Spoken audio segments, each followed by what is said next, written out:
Good morning.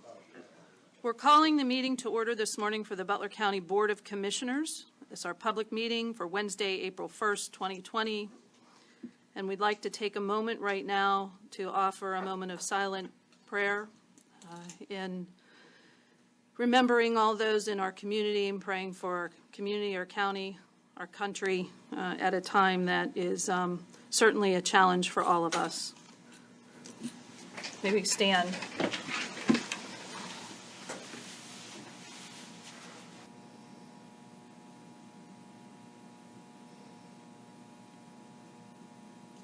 Amen. I pledge allegiance to the flag of the United States of America and to the republic for which it stands, one nation, under God, indivisible, with liberty and justice for all.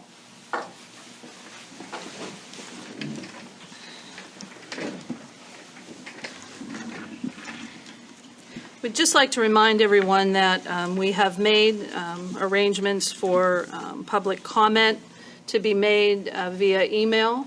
And if Will, do you have any update on that we should know about regarding the Sunshine Law and our ability to offer the public ways to comment? Mm-hmm. The county webpage has been equipped with a box where any member of the general public who wishes to speak on any agenda item or just generally to comment to the Board of Commissioners may do so. They simply need to go into the box, identify themselves by name, address. I don't think it requests a phone number, but it may. I'm not certain of that. They check which box it is, whether it's a general comment or an agenda item comment, and then they may set forth their comment. I believe they're limited to 250 characters. That should be up and running. And there's also, I believe, in addition to that, we put just a general comment to the extent that the public wishes to submit comments outside of meeting minutes, they may do so as well.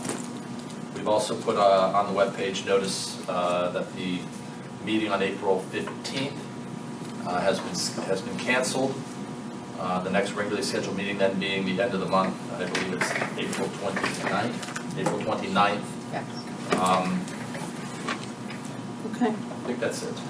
Okay, so thank you. I'm going to recap just briefly that on the county webpage, look at butlercountypa.gov, butlercountypa.gov, we can, you may be able to submit your comments via email for either comments on our agenda items or any other open comments that you wish to make regarding county business.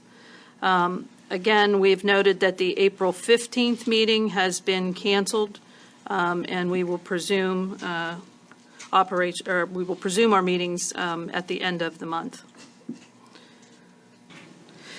Before we call for the approval of minutes, we will remind everyone that the meeting is being recorded. Special thanks to our partners at Butler Radio Network for doing that for us here, and we appreciate that, so that the public can still have access and hear how the Board of Commissioners continues to conduct business during this time. So I will call for approval of the minutes of the March 18th public meeting. So moved. Second. Anything further?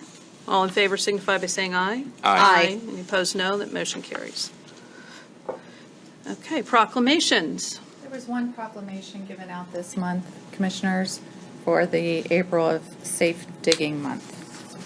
It's the 811 proclamation to make sure that people call the number before they dig with any mechanical devices, not hand devices, and they will come out and address the utility issues to make sure that there's no damages. Right. Thank you. There's no old business. Under the Board of Elections, Ms. Brewer is seeking permission to move the poll site location of Mercer Township from the Township Building at 151 Boomerang Road, Harrisville, PA, to the Harrisville Volunteer Fire Department Hall at 313 East Mercer Street, Harrisville, PA. I ask your approval. I'll make that motion. I'll second it. And it looks as though this move is necessary due to not only this situation, but to make sure that there are sufficient restroom resources available Correct. for the poll site. It's So, actually my voting site. I was there and voted, and a lot of folks had some concern about utilities and having ability to wash their hands. So this became imperative to do, and I appreciate Sherry's cooperation in doing it. thank you. Okay, we have a motion and a second. All in favor signify by saying aye. Aye. Any opposed, no. That motion carries. Commissioners, under new business, we're going to move Mr. Lynn to the front, please. Okay, Okay. thank you. Good morning, Doug. Good morning. Oh, now we got to Yeah. Just give him, that's the front. I think you can just talk to there, Doug. You'll be fine. From here? Yeah. Okay. Thank you, Commissioners. I'm here today representing the Butler County General Authority. You may or may not recall, in 2015, the General Authority did a bond issue for the Butler County YMCA. And they came to me earlier this year and said that they would like to take advantage of the low interest and refinance their 2015 note and realize the savings. And they also have approximately need for another $3.5 to $4 million for site improvements and equipment purchases for 3 of their facilities located in Slippery Rock, Butler, and Cranberry. This issue was put before the General Authority Board at a duly convened and duly noticed meeting on March 4th of this year. It was unanimously approved. Yesterday, because there's new money involved, we were required under the TEFRA Act, that's the Tax Equalization and Refinancing Financial Act or whatever. We had a meeting where we opened this up to the public. We gave 7 days prior notice in the Butler Eagle, and we gave them the opportunity to come and ask about what the project is. There were no objections or comments made during that meeting. As always, this is a conduit deal that there is no liability assumed by either the authority or, for that matter, by the county. The assets at risk or the assets or the liabilities assumed by the borrower, in this case the YMCA, or the assets procured by the proceeds. So this does not count against your ability to borrow at a low interest, low discount rate. This is a pretty clean deal. If you have any questions, I'm more than happy. I told bond counsel he's with Eckert Siemens down in Pittsburgh, but everybody at Eckert's working out of their house now too, so I said I'll make the trip. If you have any questions, I'd be happy to answer them. motion first. Sure, I'll make the motion. I'll second it. Go ahead. My one question is, who's actually borrowing the money? Whose borrowing power are you using? Is it the GAs? Well, again, we're conduits, so it's the borrowing power of the YMCA. Okay. Their assets, they're the ones liable for the. Got it. Again, this is conduit. This is not as if the county's going out and borrowing. So you're basically packaging their loan. That's what we're Got it. doing. Thank you. That's what we do. Thank you. Okay. We have a motion and a second. If there's nothing further, all in favor signify by saying aye. Aye. Aye. Opposed, no. The motion carries. Thank you very much. Thank you, Doug. Thank you, Doug. Thank you. Be safe. Next under, Watch the crowd. Yeah. We are social distanced in this room. Yes. so next under court administration, the approval of Wyman Landscaping contract for lawn care services for Cranberry District Court for the 2020 lawn care season. I ask your approval. So moved. Second. Anything further? All in favor signify by saying aye. Aye. Opposed, no. The motion carries. Next under human services, Ms. Ann Brown. Good morning. The first item I have is asking approval of 2 contract amendments. This is for the HUD Home Again program. We are decreasing the $6,867 from the Catholic Charities contract and adding it to the Care Center contract for permanent supportive housing leasing in the amount of $5,080 and permanent supportive housing case management, and the amount of $1,827 or a rate of $8.64 per quarter hour. Ask for your approval. Do we have a, well, just real quick, on the permanent supportive housing leasing, is it 5,040 or 5,080? 5,040. Okay, thank you. We have a motion? So moved. Second. Anything further? All in favor signify by saying aye. Aye. Opposed, no. That motion carries. Next, asking approval of some drug and alcohol contracts for fiscal year 1920. This is to amend the contracts to add some language pertaining to the use of federal funds for drug and alcohol programs. Center for Behavioral Health, Discovery Health, Another Way, Keystone Wellness, the Care Center. Ask your approval. So moved. Second. Anything further? All in favor signify by saying aye. Aye. Any opposed, no. That motion carries. Asking your approval of a contract for drug and alcohol for January 28th of 2020 through June 30th of 2020 with Boom Creative in the amount of $25,000. Do you have a motion? So moved. Second. Just quickly, that's for the website? Is that the First Steps website? That's First Step website. They're working with the region, the other counties in the region. They're going to be doing a big mass media campaign through radio, newspapers, everything like that. They're doing it regionally. This is Butler County's share. This is through special grant funding that the state has given them. Okay. Further? All in favor signify by saying aye. Aye. Any opposed, no. That motion carries. Thank you. Next, Commissioners, under Planning, the approval and signature of the revised right-of-way plans for the Brickyard Hill Bridge and the Wiley Bridge replacement. PennDOT decided that there was a need for additional 1,639 square feet on the Brickyard Hill Bridge and on the south side of the bridge. This will affect one owner. I ask your approval. Motion. So moved. Second. Anything further? All in favor signify by saying aye. Aye. Opposed, no. Motion carries. Next, the approval to order and purchase a vehicle for the coroner's office. This money to purchase the van will come from the coroner's 911 funds in the amount of $32,594. I ask your approval. So moved. Second. Anything further? Okay. All in favor signify by saying aye. Aye. Any opposed, no. That motion carries. Next, under Prison, Warden Joe Demore is asking approval of professional services agreement between the Center of Community Resources and Butler County Prison.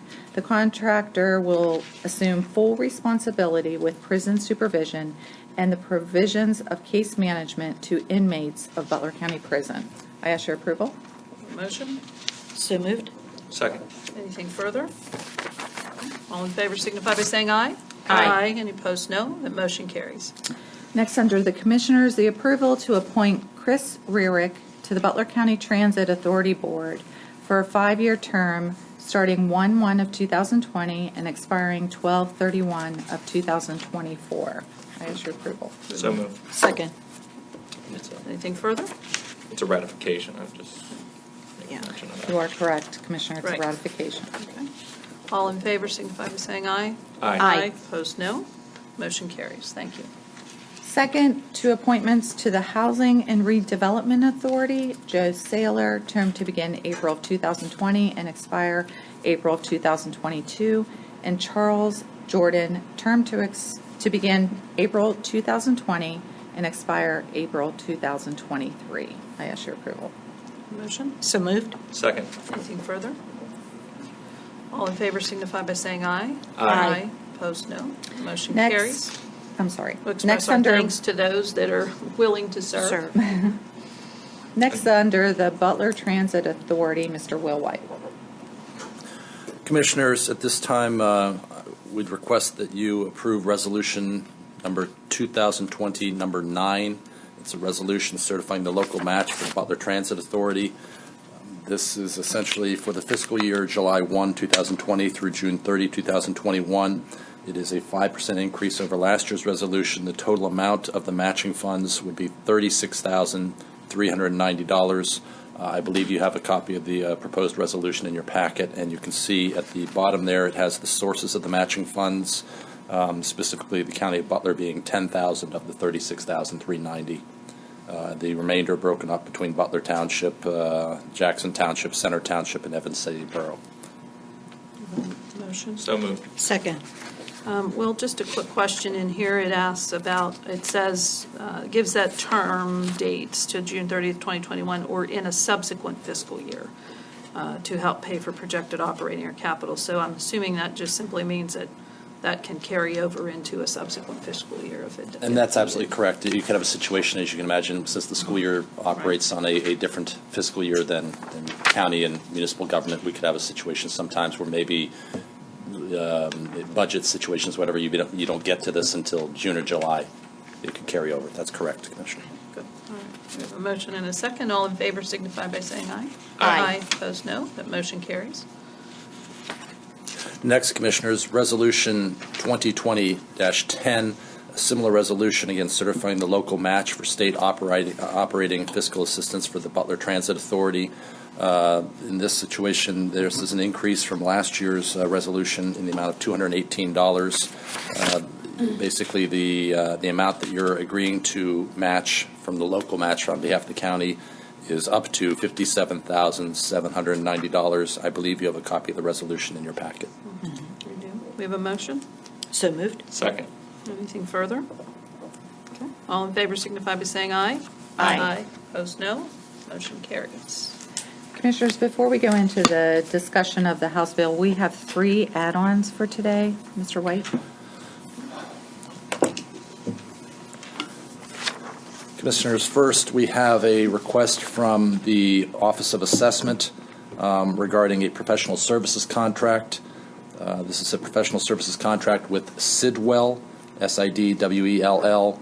Ms. Francis basically came to, actually Ms. Francis and Mr. Gordon, Mark Gordon, came to me yesterday and asked if this could be submitted today. Her plan had been to submit it at the April 15 meeting, but obviously with that being canceled, as I understand it, it's basically a professional services contract for the development and maintenance of a website which would allow the general public and others to to access assessment data via online services.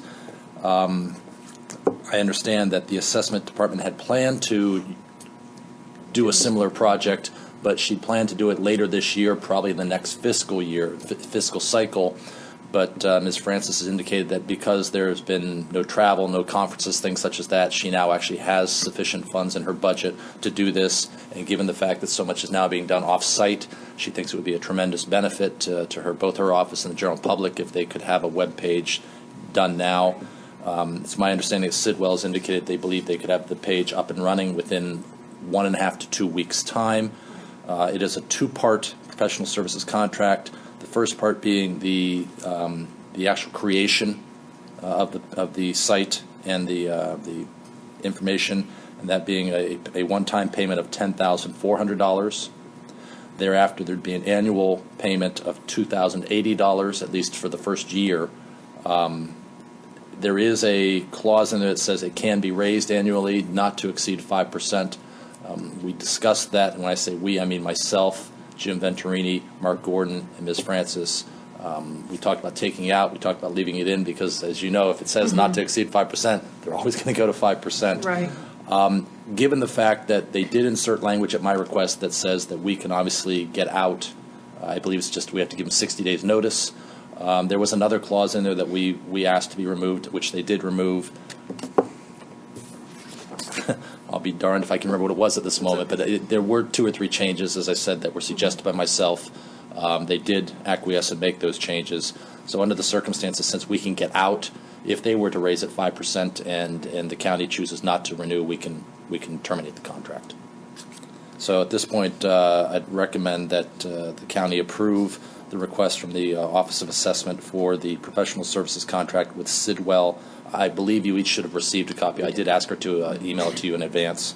Has been approved by my office and, as I understand, approved by both the IT department and Mr. Gordon from Planning and Development. That would be that. Let's start with a motion. So moved. Second.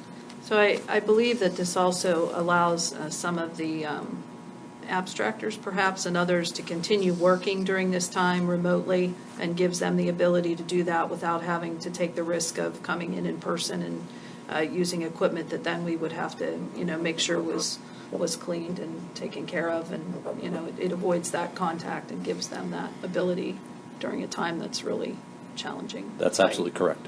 Okay. So this will be accessible by the general resident as well as the Yes. companies. Is there any charge to companies that they're using in excess, or because there was discussion about doing that in the later future? At this point, I believe Mark Gordon had asked that question. At this point, the answer is no, but I believe, as I understand it, it will be created to the extent that if we find that certain entities, whether it's a particular assessment groups or this or that, are in fact taking advantage of it, she can put a limitation as to how much data they can download or how much time they can spend on it. Right. At this point, right now, though, the only thing that's being approved is her to create, or her to pay for this service to create the site. As to the general management of the site, my understanding is Ms. Francis does believe there is a potential to maybe recoup some of the costs back, the annual cost of the $2,000. If certain entities are using it, she may create some kind of a payment plan or an access fee or something like that. But at And we'll this point, see that no. for approval here. That's absolutely correct. Okay. But So right this now, is step one. that's correct. My understanding right now is there would be no fee structure initially. Okay. When it gets up and running and she sees the volume of use and the particular users, she may revisit whether it's just going to be an open access or whether there might be some type of, permit you a purchase or that type of thing. Right, you. membership kind of thing. Thank you. Okay. All right. Okay, we have a motion and a second. Anything further? Okay. All in favor signify by saying aye. Aye. Opposed, no. Motion carries.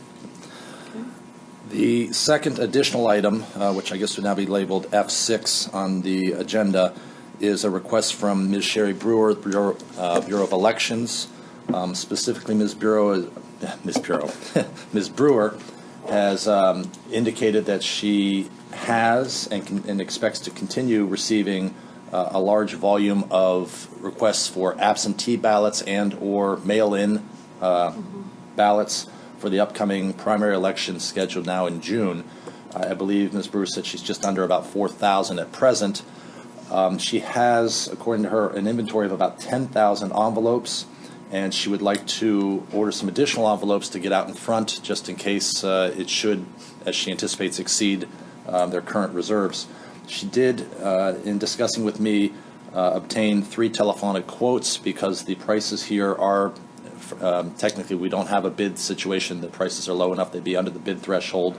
So she did get the 3 telephonic quotes. I would point out, however, that technically under the emergency directive declaration, you really don't have to do it, but she had time here and she did it anyway. So you have met the telephonic quote requirement to do this. My understanding is Ms. Brewer has asked that you execute this document that she submitted. I'm going to recommend you not do so. Instead, my recommendation would be that based upon the totals submitted, it would appear to me that the company Huck, H-U-C-K Printing, appears to be the low quote for the volume of 10,000 envelopes or the volume of 20,000 envelopes. Ms. Brewer indicated that the company Eagle Printery was the low bidder, but that's for if you go to the upper end, the 100,000 envelopes and 120,000 envelopes. At this time, with all due respect, I don't think we need 100,000 envelopes because that's a significant inventory, and who knows, next year's election or the following year's election, things may change. But I do think it appropriate that Ms. Brewer have at least a number that is, I guess, sufficient for her needs, plus the turnaround time with Huck appears to be 12 to 17 days, so in roughly 2 weeks we can order more if necessary.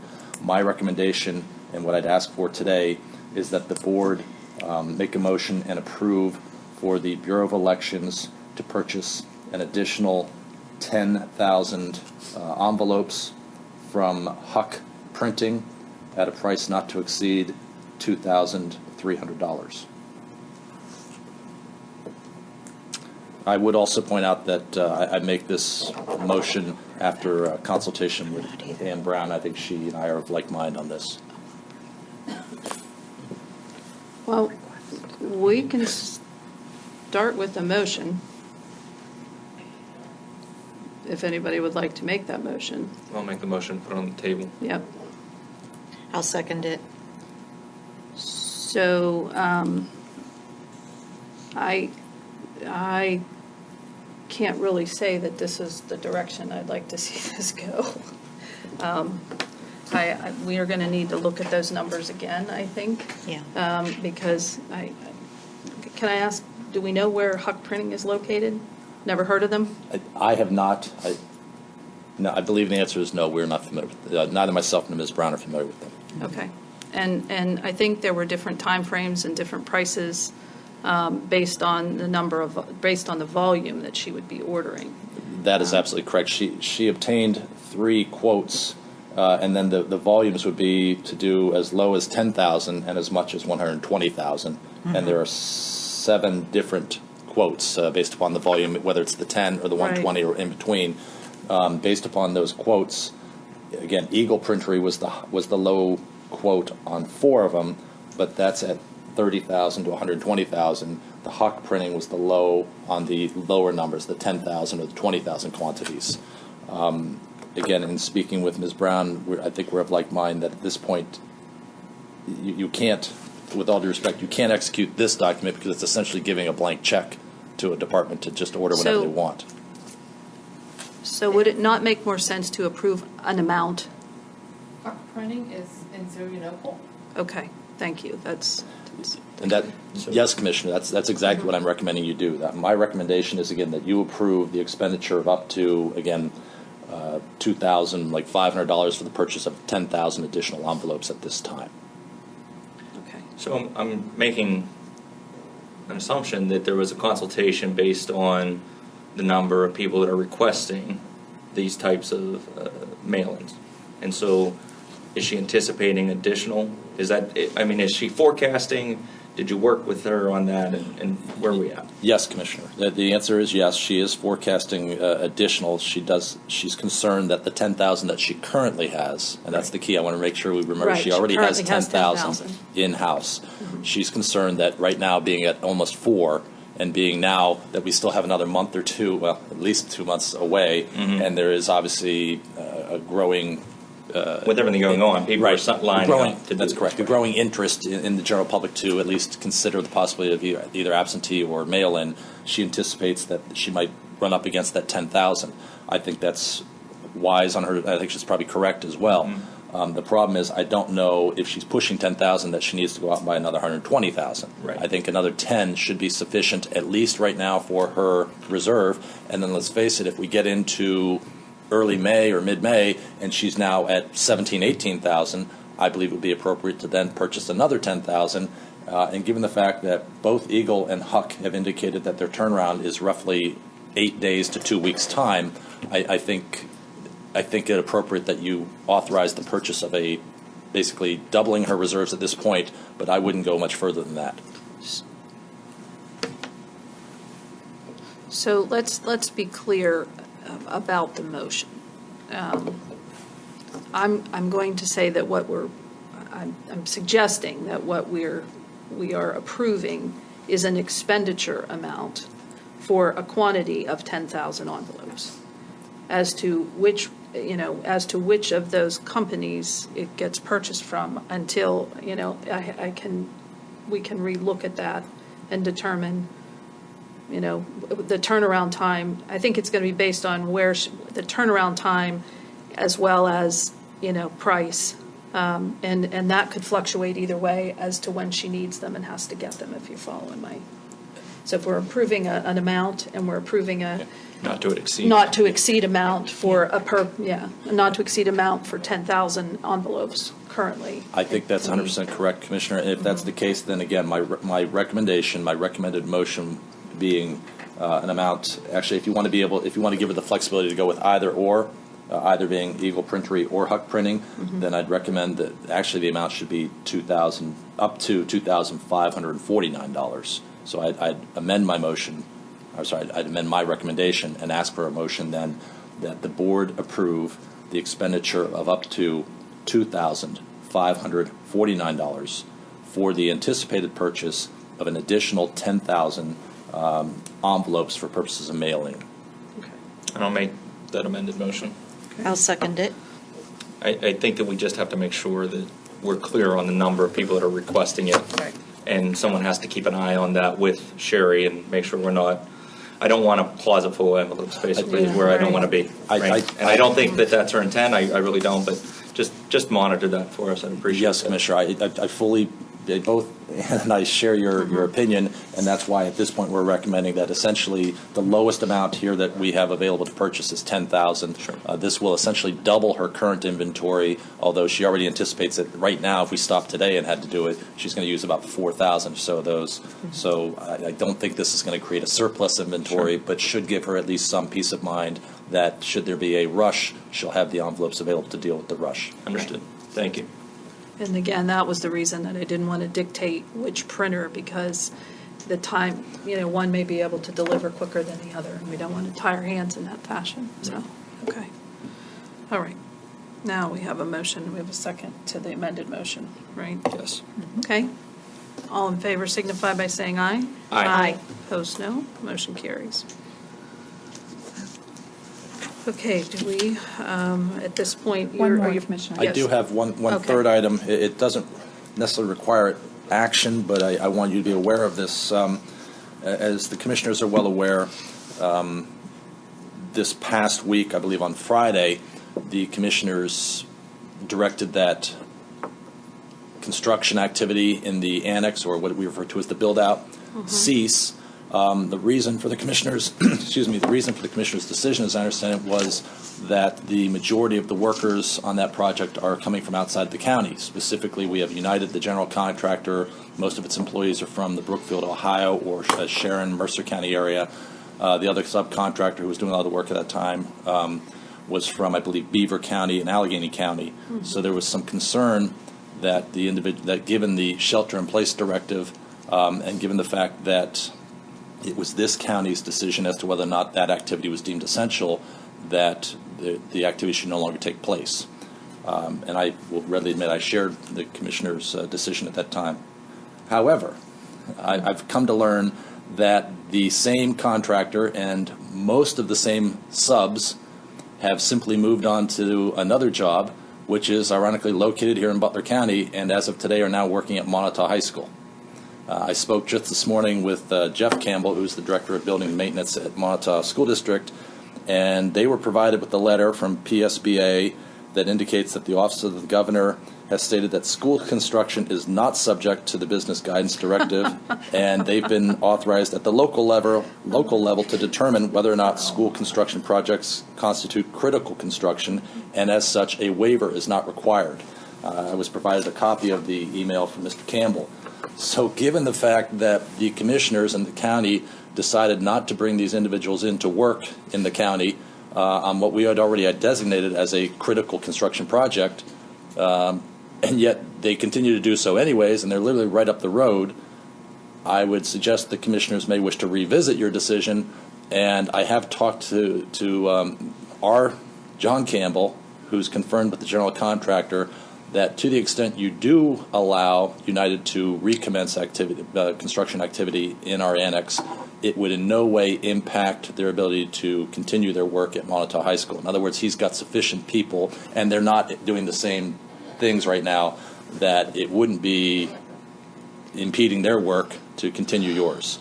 At the very least, I'd suggest you might want to reconsider allowing the construction to continue for one additional week in the annex, because, as I believe you're aware, they were in the process of painting. Yes. That paint work, although we were told it could stop and pick up, I've since been told by United that if they'd had one additional week, they probably could have completed the paint work, thereby negating the need to keep that contractor kind of hanging in limbo as to when we would call them back.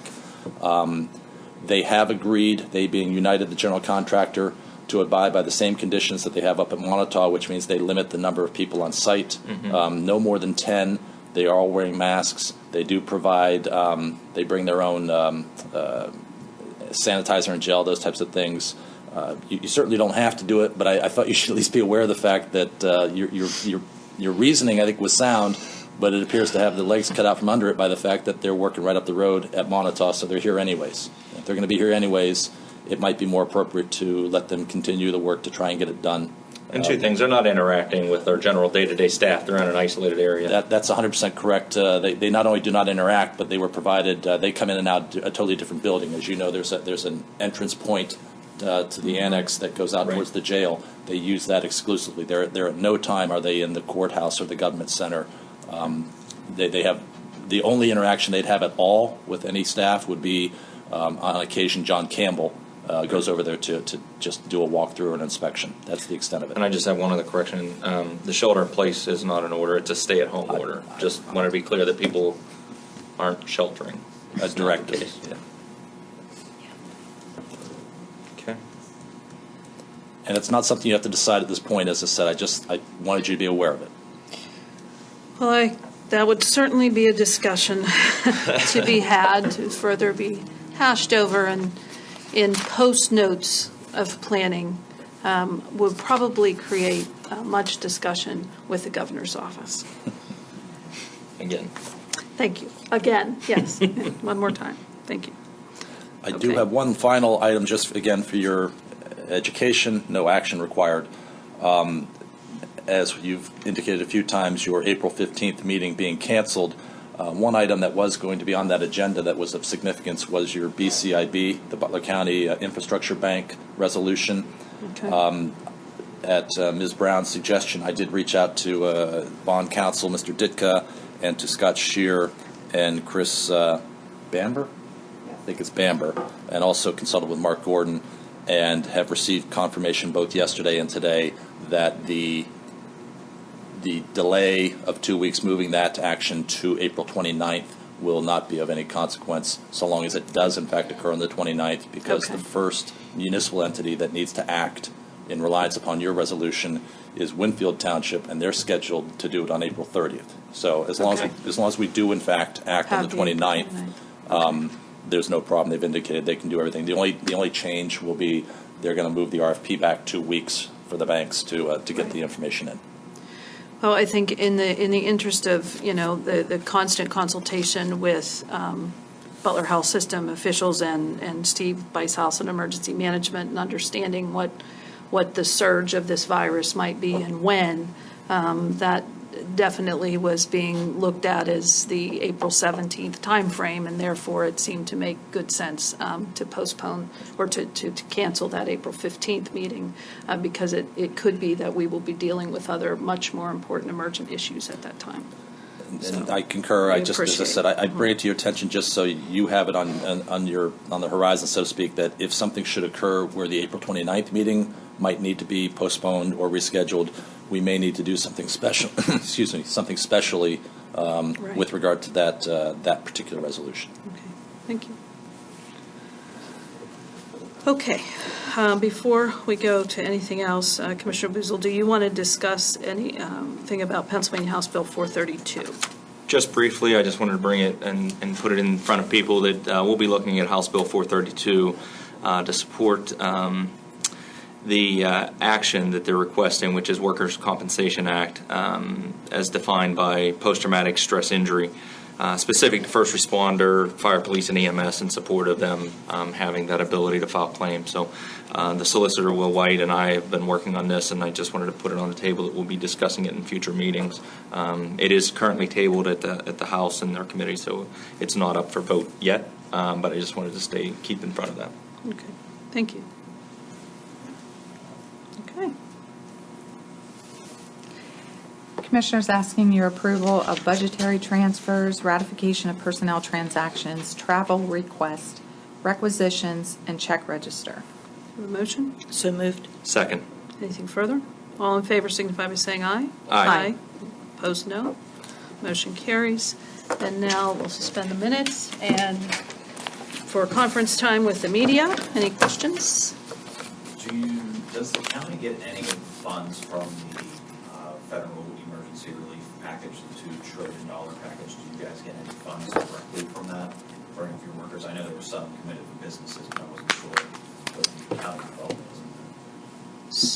So it seems somewhat unclear yet as to what might be out there and available right now. I think the focus really is on how we'll be able to submit expenses related to this through FEMA and PEMA. I mean, that's our most direct route. Whether or not there are other costs related to that act that apply to our employees, for instance, I think we're still trying to understand what the impact of all of that may be. With businesses, obviously, they'll get some sort of a tax credit in the process or whatever that might be, but of course we don't pay taxes, so that's not something that's going to occur here. So those are the things that we're still working with the County Commissioners Association and others to understand, what the impact might be on the county. And with your latest correspondence with Butler Health System, Steve Weiss House, you said you guys you're expecting to kind of go with that surge that they're predicting nationally. Yeah, Dr. Rottinghouse indicated yesterday that we were probably about 10 days behind what they're predicting would occur in the Cleveland, Ohio area. So they're kind of watching, I guess, what happens in Ohio closely. And it does lead us to that late April or Easter, sort of Easter time frame, I guess. So they're confident right now that we have, that we are ready and prepared for that. And we're making some other backup plans, to make sure that facilities and supplies and all those things are available. So I was going to ask, I know a lot of the different major metropolitan areas are using convention centers. Has the hospital reached out to you guys for any contingency plans of building additional hospitals or areas that can act like that? Yeah. So we're looking at that now, and we're looking at some vacant space available in the city area that could be that's close to them, that could be converted for that purpose, with hopes that we'll never need it, with hopes that we won't need it.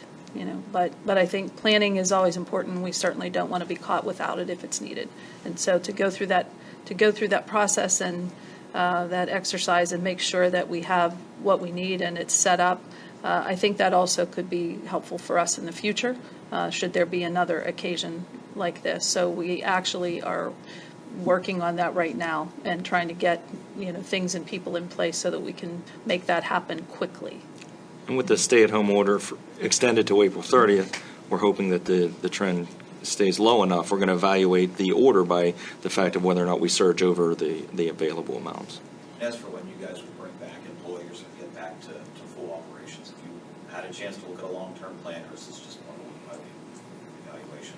We're kind of at the governor's mercy on this as far as the stay-at-home order. We've had conversations with their administration on what that would look like, small business, all those things in the packages that you talk about. CCAP has been working closely with all the commissioners to make sure that they're clear on what we can offer, and then of course we're looking locally what we can do with Mark Gordon and the Growth Collaborative and what we can provide. So we're doing all this. I was just going to say, it's an hour by hour change. Everything's changing. It's such a fluid situation. So nobody can really commit to anything long term and provide people with end dates as when the return for employees is and when the return for business to start back up. It's all contingent upon how this plays out across Pennsylvania. And so we are in the preparation mode, and just as Leslie said, we are in the process of just making sure the resources and supplies and tools are available for the people that are going to need them, possibly, for an event that we hope doesn't occur. The annex build out, what's the what is that going to be, or what is its purpose? I've never been there and I don't know what it is. So actually that is the location where we would be moving the planning, assessment, tax claim, mapping.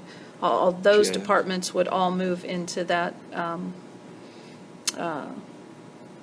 area and space and be able to work much more collaboratively in that space under Mark Gordon as Chief of Economic Development, and to supplement and work again with the Growth Collaborative on the outside, and be able to bring those two entities more efficiently together.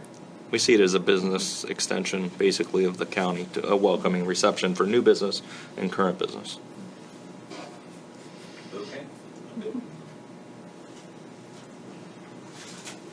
Okay. All right, anything else? Anyone aware of any comments anybody might have had? Sheriff, thank you for joining us. Yes. Anything you'd like to say today? All right, thank you. With that being said, we will then ask for a motion to adjourn. So moved. Second.